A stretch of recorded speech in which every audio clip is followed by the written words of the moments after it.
Hey guys, this is Joe. Today I want to introduce you to our partner Vanta. Achieving ISO 27001 or SOC 2 compliance can unlock major growth for your company and build customer trust, but the process can be time intense and costly. Vanta automates compliance, getting your audit ready quickly and saving up to 85% of associated costs. And Vanta scales with your business, helping you enter new markets. Join 7,000 global companies like Atlassian, Flow Health, and Quora that trust Vanta. Claim 20% off Vanta at vanta.com/startupradio. That's vanta.com, spelled vanta.com/startupradio.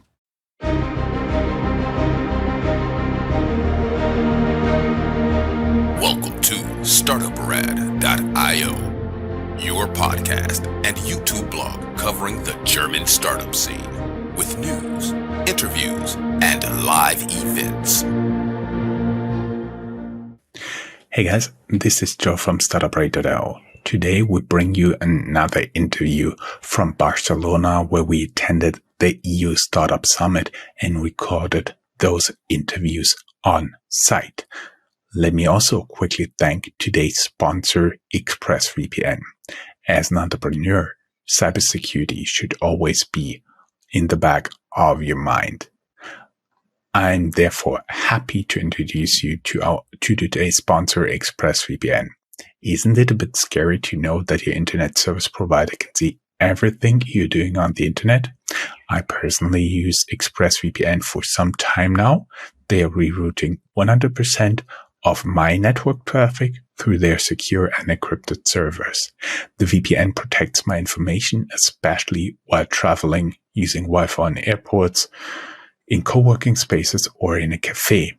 To get ExpressVPN, just click in the link below, and when you use the link, you will get the first 3 months for free. Thank you, ExpressVPN.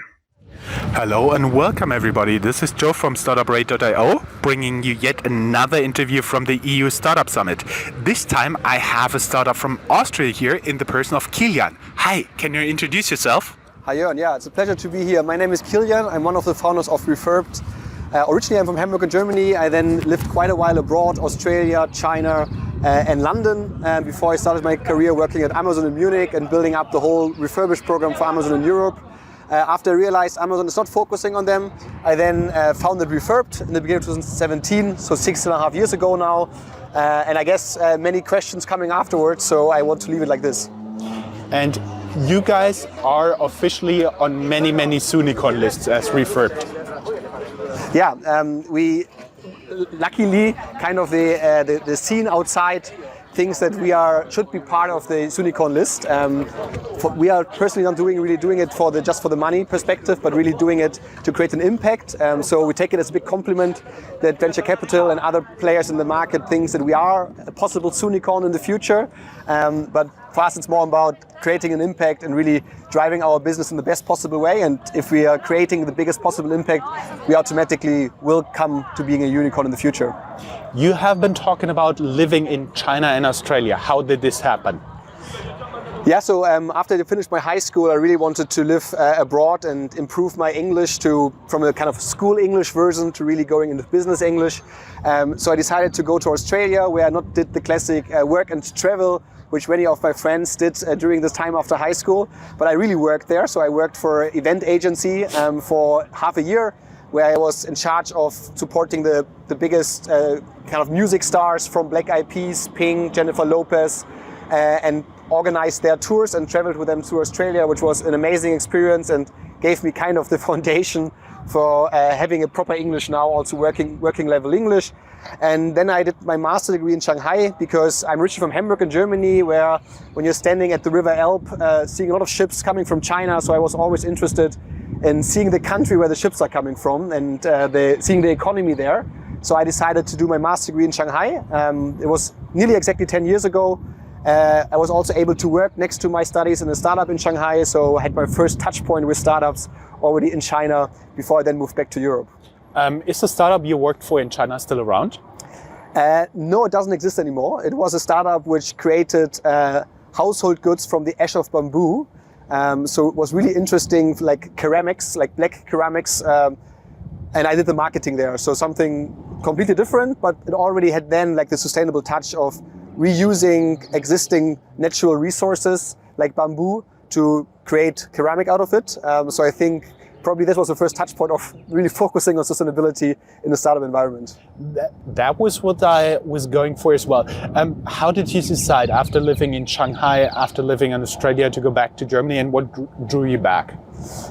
I mean, I was literally really open for also studying or working after my studies internationally, but I found this job opportunity working at Amazon, and when I then had the offer of Amazon asking me if I want to join them for working for the marketplace department, I thought it would be really interesting because, I mean, the biggest e-commerce player, it was, I think, 2014 when I started there. And I just thought learning from the biggest player in the market will help me also in my career after Amazon to understand e-commerce much better than other players in the market. And so I just decided of going to study in Munich. But then with my startup now, Refurbed, we are based in Austria. So it took me from Hamburg further south from Munich, and then now based in Vienna, which I really like as well. I always tell my audience Vienna is beautiful before Christmas. Yeah, I mean the Christmas markets I think probably are one of the most beautiful across the globe. So I highly suggest everyone who listens to use the chance before Christmas to travel to Vienna to see the Christmas markets, and of course trying maybe a mulled wine there as well.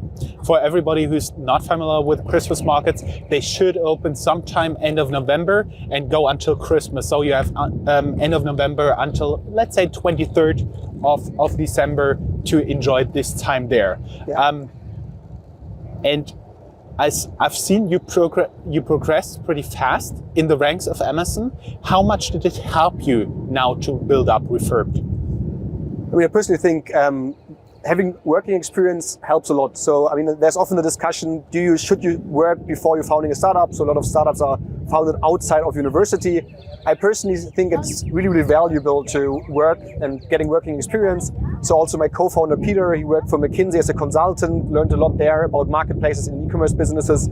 Myself, I was really able to understand how marketplaces are working while working at Amazon, learning about sales, supporting as a key account manager there, but also learning a lot from different management styles, which I now also able to implement in our own company, kind of taking the best learnings I got from some of my managers, also exclude some of the things I didn't like about the management style. So in the end, it's a bit of a puzzle that you're kind of creating. And I would still say that at Amazon, there are a lot of really bright and interesting people. So I learned a lot, and I think I'm using still a lot of the learnings that I was able to gain there for Refurbed, but with my own personal touch, I would say, and this probably makes it then special.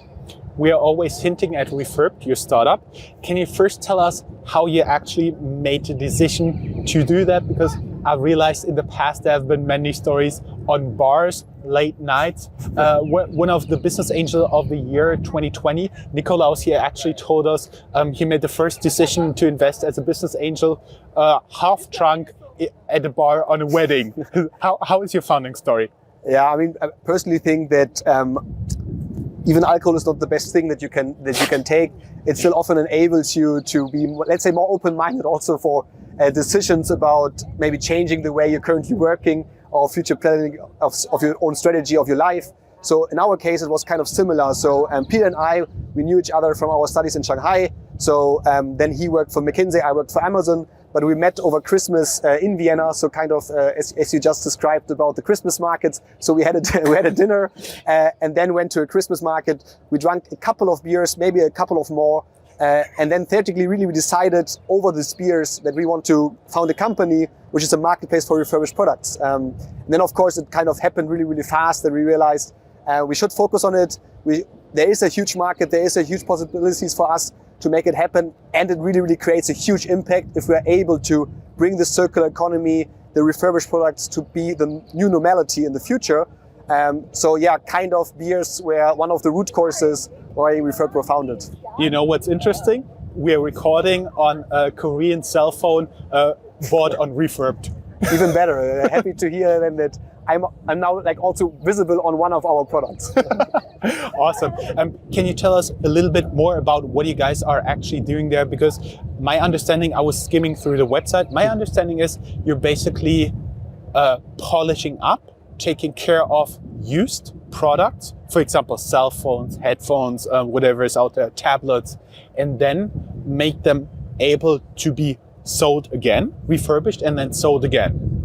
Yeah, so we as Refurbed, we are a marketplace platform. That means that we ourselves, we do not refurbish the devices, but we work with around 250 hand-selected and hand-picked refurbishers, which are really not like the corner repair shop at the train station, but really proper businesses which are using the same materials and equipment like the manufacturers of producing the devices. And we're bringing these products, like our refurbishers are refurbishing these products in up to 40 steps, so that at the end of the process, these products look like new and function like new.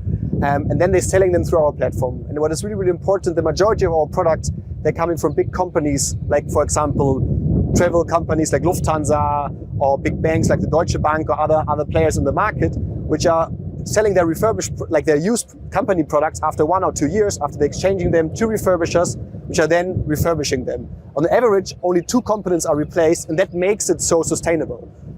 So this is the ecosystem about a marketplace business model. And as you touched, like what kind of products we are selling, we are originally coming from smartphones and notebooks, but nowadays you can also buying from us, for example, household goods like a Hoover, you can buy kitchen products like a Thermomix, you can buy an e-bike, even sports goods, or yoga equipment. So we really extended our product portfolio and directly working with brands like AEG or Kärcher that are now also selling their refurbished products through our platform. And this really makes us happy because it brings us closer to our overall vision to really be this one-stop shop for sustainable consumption and allowing every consumer to really buy everything they need for their household or for their private life, also refurbished. Awesome. I'll link down for everybody who's not from Germany. What is a Thermomix? Yeah, exactly, please, yeah. A kitchen machine. A kitchen that can do almost everything. You guys are frequently listed as unicorns. You're a big hope of the Austrian and Vienna-based startup scene. Can you tell us a little bit how you made those steps to really grow? Did you always have the next step in mind, the next 5 steps? Did you have somebody to coach you? Because many founders are surprised about when they find out what they have to do to reach the next growth step, or the one after that, or the one after that. And frequently it helps when they talk to entrepreneurs who've already done so. Yeah, so I personally think that it's really, really helpful if you have a network around you which can also challenge your ideas, your strategy, your perspective, and specifically people which maybe are a couple of steps ahead of your own company size and company growth that you are in.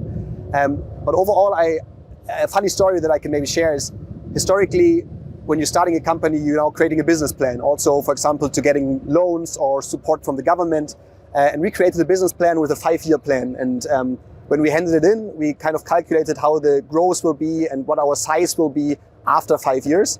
And interesting wise, we hit it exactly the number after 5 years that we presented. And the person from the governmental loan agreement that we had it with told us that we were one of the first companies ever who literally hit the expected growth target, because normally everyone kind of accelerated the potential a bit further than it really is in the reality.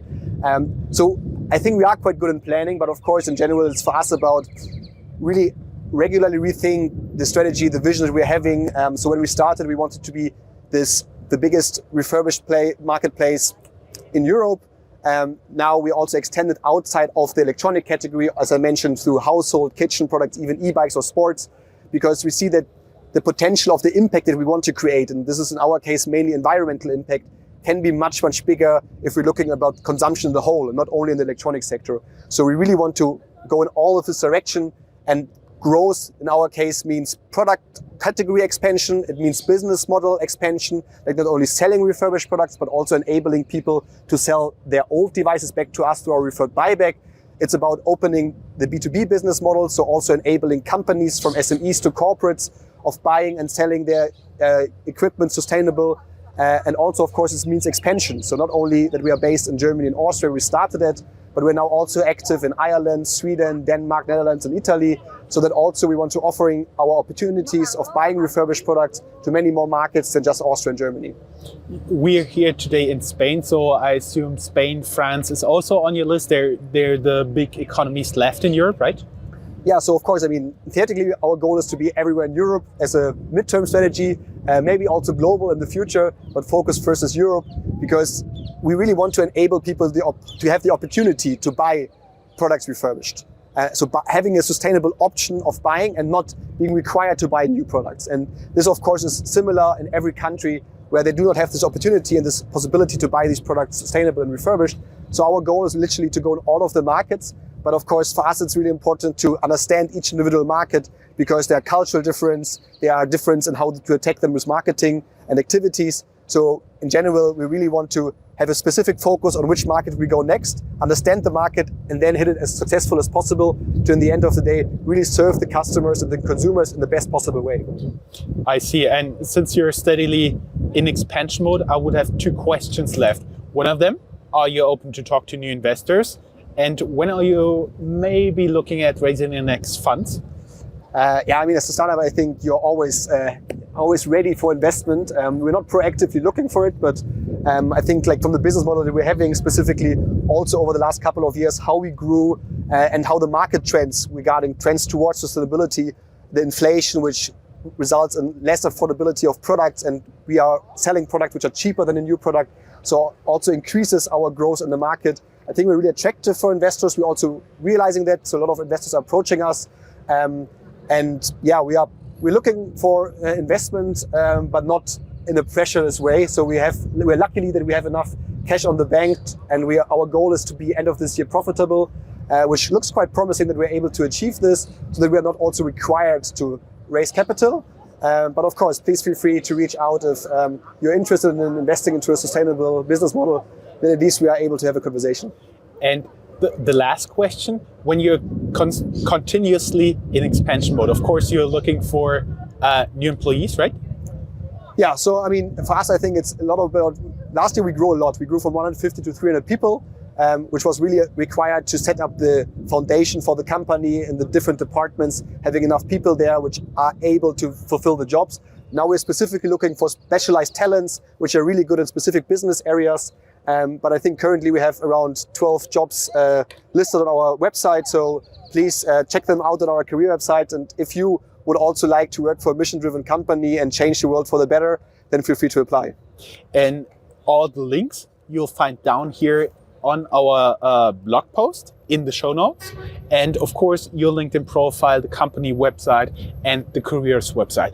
Thank you very much. Muchas gracias. Thank you. It was a pleasure to be here. Adios.